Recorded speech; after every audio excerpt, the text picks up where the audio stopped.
عنه الزميل الحكم محمد النحيد، حكم درجة أولى 5 مباريات في دوري زين، من حكم مباراة من الأخطاء العشرة متابعة فعلا في داخل منطقة الجزاء ما فيها أي كلام. برافو لمحمد النحيد، وضربة جزاء ارتكبها اللي هو ساري عمرو، يعني هذه المنطقة ساري على طول من مين تتسجل أو يردها تلعب فريق الهجراوي الجول الأول.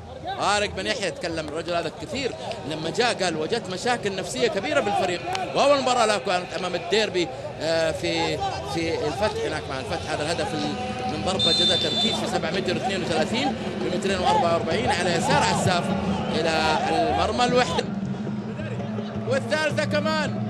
شوف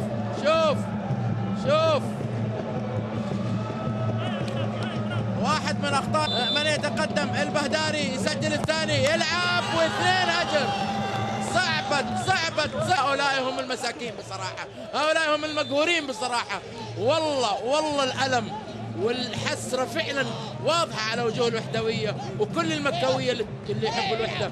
يعني حرام ان يصل الوحده الى هذا المستوى، حرام. تاريخ طويل وتاريخ كبير، ولكن هجر يبحث عن الفوز. شكلها ما لمست في اللاعب عموما، اتلعبت ترجع مرة أخرى الوحدة، خطرة أول الوحدة.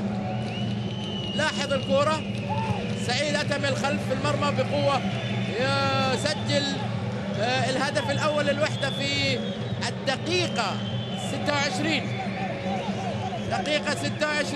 2-1 ربما يعطي حافز للفريق الوحدة.